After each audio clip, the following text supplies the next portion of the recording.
Begastri, la ciudad perdida.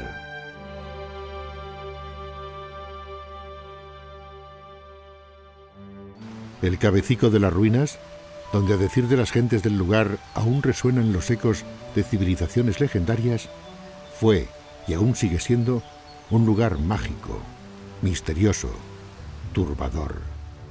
En las noches de luna se mezclan los olores de los ritos y las ofrendas a Júpiter con las voces de antiguos guerreros que piden a sus dioses un lugar en el Olimpo. La magia de los sueños nos permite un viaje en el tiempo que comenzó en la segunda mitad del siglo XIX, cuando las lluvias torrenciales dejaron al descubierto un hallazgo fascinante: el ara de Júpiter, la piedra roseta que nos llevará a la ciudad perdida de Begastri. Ubicado en el margen derecho del río Kipar y a la izquierda de la carretera que une la pedanía del Escobar con la actual Cejín, nos encontramos con el cabecico de Roenas. Los begastrenses, fundadores del asentamiento, construyen su poblado en un lugar privilegiado, cerca de recursos naturales que les permiten subsistir. Comercian y reciben influencias culturales de otros pueblos cuyos barcos surcan el Mediterráneo, griegos y fenicios. Estos últimos aportaron el torno de alfarero, lo que motivó la rápida aparición de una generación de extraordinarios ceramistas. Tanto es así que su producción alfarera perduró a lo largo de varias generaciones, mucho después de que fueran sojuzgados y dominados por el águila de Roma. Valientes guerreros y magníficos jinetes participarán en los conflictos bélicos que tienen como escenario el Mediterráneo occidental. Pero no todo es guerra en este periodo. La religiosidad del mundo ibérico se tiene también poco estudiada, pero lo que sí sabemos es que había muy pocos templos, o casi ninguno, pero sí había lugares mágicos o lugares sagrados, como podrían ser fuentes, ríos, valles, ¿no? Aquí concretamente, muy cercano a este yacimiento, está el santuario de la Fuente del Recuesto, que como su nombre indica, pues estaba al amparo de una fuente y de un pequeño bosquecillo que habría, y lo que sí se encontraron fue gran cantidad de ofrendas que allí depositaban la gente, pues para pedir alguna merced a los dioses, las compraba, las adquiría y las ofrendaba allí en el santuario y las rompía. Estamos ante el ocaso de una cultura autóctona, que pronto será absorbida por la tecnología y el progreso de una poderosa civilización en pleno proceso de expansión: Roma. La conquista en el año 209 a.C. de la ciudad púnica de Cartagena por parte de Publio Cornelio Escipión supone un cambio trascendental en la historia de la península ibérica y de nuestra región. La llegada de Roma supuso un cambio de alta política. A la gente Roma no la molestó mientras no fueran rebeldes. Lo que se organizó fue un tipo de atracción por la tecnología, por los monumentos, por la forma de guerrear. Los romanos eran invencibles en la guerra y eso suscitaba el terror de los pueblos que se les enfrentaban. De manera que Roma creó una estructura político-militar, más política que militar, porque militar, una vez que castigó duramente al comienzo, ya no le hizo mucha falta, y la cultura indígena siguió viva y muy respetada. Roma no negó las divinidades ni los usos y costumbres. De un sencillo poblado rural pasamos en el tiempo a una gran urbe. Aún así, pasarán más de 100 años hasta que Begastri se convierta en un municipio romano, ajustado a los cánones y estética de la metrópolis, y plenamente integrado en un extenso territorio con capital en Cartago Nova. La tranquilidad reinante se refleja en la ciudad. Edificios característicos de época clásica son levantados, y en lo más alto de la Acrópolis se construye un foro con las edificaciones públicas complementarias en un municipio de esta categoría. En su entorno se establecen nobles patricios venidos de Roma. Construyen villas rústicas y tienen a su cargo grandes extensiones agrícolas. La vid, el olivo y el trigo dominan el paisaje. Las villas romanas jugaron un papel importantísimo en todas las ciudades del imperio, porque estas se encargaban de producir el alimento que se consumía en las ciudades. En las villas de campo eran pues como los cortijos actuales nuestros, eran extensiones de terreno normalmente grandes, donde se cultivaba el trigo, donde se cultivaba la aceituna, que o bien se consumía fresca o bien en forma de aceite, y sobre todo pues también el vino. En los tres cultivos mediterráneos estas eran las encargadas de producir el alimento. Poco a poco, una impresionante cultura se abre camino, siendo sus imponentes obras de ingeniería el testigo que nos permite admirar y entender su legado. En muchas de esas obras se emplean sólidos sillares de piedra, ladrillos y un hormigón de enorme consistencia. El foro era de forma rectangular, situado generalmente en el centro de la ciudad y constituye el punto de encuentro de los ciudadanos.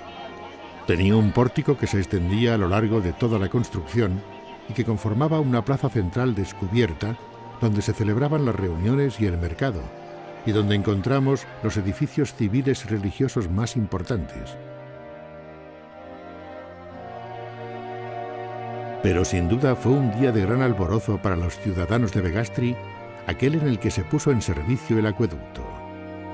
Durante varios meses se construyó una impresionante infraestructura hidráulica destinada a trasladar el agua pura desde un manantial natural situado a 604 metros de altitud hasta la ciudad, salvando un desnivel de 76 metros.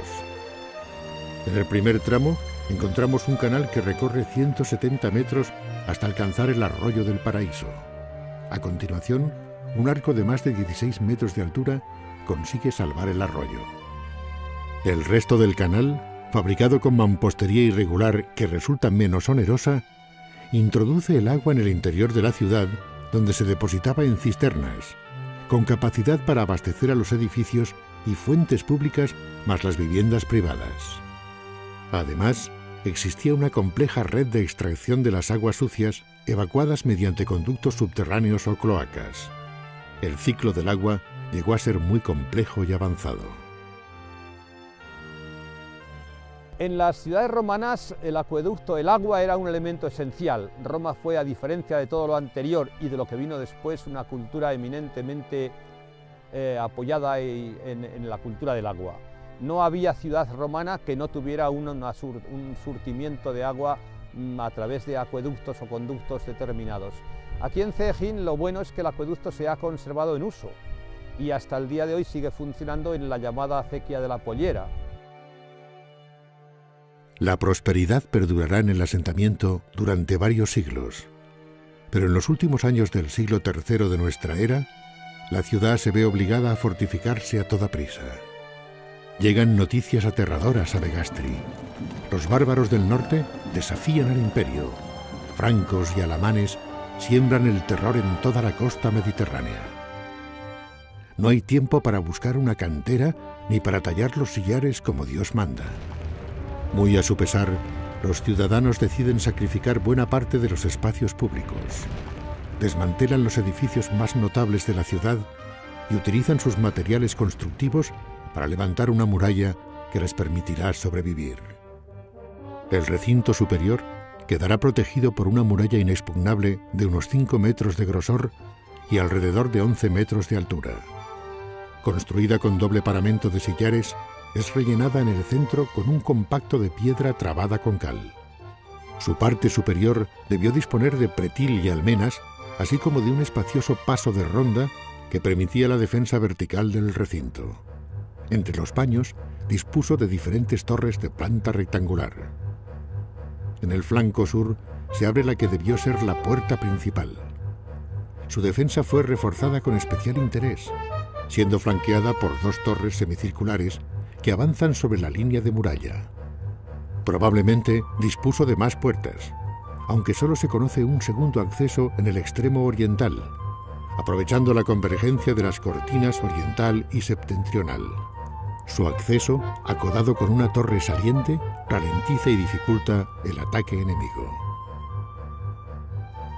A partir de ese momento, unas sólidas murallas encaladas para enmascarar su construcción irregular se convertirán en la imagen predominante de la ciudad. En el interior de la ciudad, la dinámica urbana se transforma. El foro es ocupado por viviendas particulares. El trazado urbano se hace denso y las calles más estrechas e irregulares. Bajo el gobierno de Teodosio, el cristianismo pasa a ocupar una posición predominante, convirtiéndose en la religión oficial del imperio, una vez prohibido el culto pagano. Los restos de sarcófagos paleocristianos, hallados en Begastri, confirman la temprana implantación del cristianismo en el sudeste peninsular, produciéndose con la muerte de Teodosio la división definitiva del imperio en Oriente y Occidente. Conllevará la aparición de nuevos problemas religiosos en Hispania durante el siglo V. Los visigodos cuando vienen son ya cristianos, son arrianos, pero son cristianos. El problema en esa época es que la sociedad vive unos tiempos muy duros, viven guerreando continuamente, las víctimas son siempre, como toda la vida han sido, los campesinos, las mujeres y los niños y los ancianos. Los otros se van a la guerra y en ese tipo de situación pues los visigodos se integran con los poderosos, se van haciendo dueños del terreno y el gobierno, cuando se implanta el gobierno visigodo, pues trata de ser razonable en la medida que entienden ellos la racionalidad. Los visigodos viven un régimen aún gentilicio, de tribus, de clanes. Los hispanorromanos ya están en un régimen mucho más cívico, y la convivencia pues se va haciendo cada vez por acercamiento por ambas partes, pero no resulta fácil y seguramente habría no pocos problemas. Los concilios nacionales y provinciales del reino visigodo se transformaron con el correr del tiempo en fuente de consulta para la liturgia, la disciplina y la praxis pastoral de la Iglesia, convirtiéndose en una fuente importante del derecho eclesiástico. Más a fines del primer tercio del siglo VI, Justiniano intenta reconstruir el Imperio Romano en toda su antigua extensión, y ello le lleva a traer sus ejércitos a Hispania. Desembarcando en Cartagena, logran dominar un amplio territorio que abarca desde el sur de Valencia hasta el Algarve portugués, controlando el Mediterráneo hispano y con ello el comercio en la zona. Begastri se convierte en una ciudad bizantina durante unos 50 años, cobrando la ciudad en este periodo una importancia geopolítica impensable hasta entonces. Begastri se convertirá en esa época en un núcleo importante para defender su frontera e incluso en foco de atracción de la población circundante. Probablemente fueron los bizantinos quienes reparan la muralla superior y construyen la muralla del recinto inferior para proteger a la población de las incursiones visigodas. La segunda muralla es bastante más modesta que la anterior.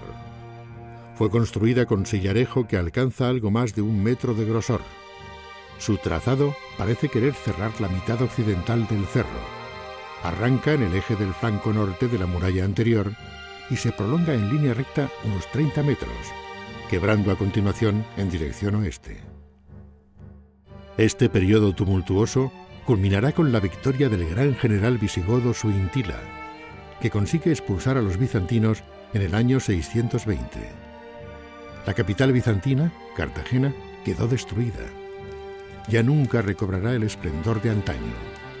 Otras ciudades cobran protagonismo. La capitalidad del sudeste peninsular se traslada a Orihuela, mientras Begastri mantiene el esplendor de la época bizantina y es sede episcopal. El trazado urbano se ha transformado. Ahora es medieval. Las calles ya no son ortogonales, convirtiéndose en angostas e irregulares. Las casas reflejan el orden social de sus moradores, desde el palacio episcopal situado en la cúspide de la sociedad hasta unas simples covachas donde malviven los siervos. La agricultura y la ganadería siguen la estela de los esquemas clásicos, aunque con rendimientos menores. El comercio, la economía en general, precisa de estabilidad política, y las luchas entre la nobleza visigoda hacían imposible un prolongado periodo de tranquilidad. Aún así, en un sector céntrico de la ciudad, junto a la puerta sur de la misma, se construyó probablemente en el siglo VII un edificio de grandes dimensiones, donde se han identificado diferentes elementos arquitectónicos que parecen indicarnos su función como basílica. Sin embargo, la basílica fue el centro espiritual de la comunidad. La basílica pues era el templo más importante que existía. Se sabe que había una basílica dedicada a San Vicente y varias inscripciones lo corroboran, como es la del obispo Vital y la del obispo Acrúmino, ¿no? Uno con el altar y otro diciendo que hay tal edificio, ¿no?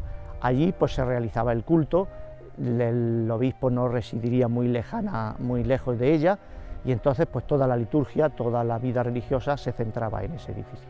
Su papel fundamental era el que en una época en la que los militares todo lo controlaban, eran tiempos duros de guerra continua, de saqueos y de luchas, el obispo era un poco el que ponía razón en la convivencia y ponía lo que podía. Posiblemente hubo algún obispo que también fue guerrero, pero no es normal, no es probable. Se ocupaban del tema del culto y de la paz en la región, fundamentalmente. Son estos obispos los que en las ceremonias de consagración de iglesias y altares usaban con frecuencia cruces de bronce, como la encontrada en Begastri. Esta, la peculiaridad que tiene, es lo antigua. Esta es una de las más antiguas de España y su función estaba pues principalmente encima sobre el altar mayor, dedicada por la simbología tan grande que tiene. Es el monograma de Cristo con la Rho en su parte superior y el Alfa y Omega pendiendo de los brazos.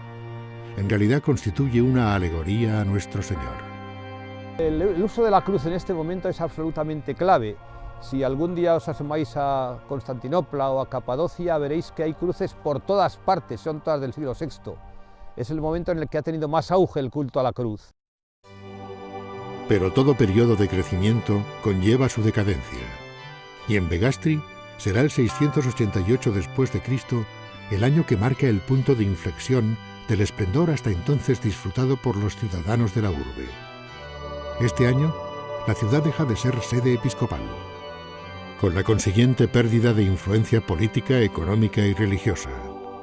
Al final del periodo visigodo, la vida urbana decae y se produce una militarización del gobierno, lo que, unido a la llegada de diferentes tribus musulmanas a la zona por el año 711, supondrá la decadencia final del periodo visigodo. La población se dispersa definitivamente y los núcleos de población se diversifican. La ciudad inicia una lenta e inexorable decadencia, hecho que ha quedado testimoniado por el deterioro y la destrucción sistemática de las murallas de la Acrópolis a partir del siglo IX. Y no será hasta los albores del siglo XXI cuando los extraordinarios hallazgos arqueológicos en su superficie, así como los diferentes estudios científicos llevados a cabo por la Universidad de Murcia, nos lleven de nuevo hacia un futuro esplendoroso para el yacimiento, basado en la puesta en valor del mismo a través de diferentes actuaciones para recuperar y devolver a la sociedad los tesoros de un pasado que nos espera en Begastri, la ciudad perdida.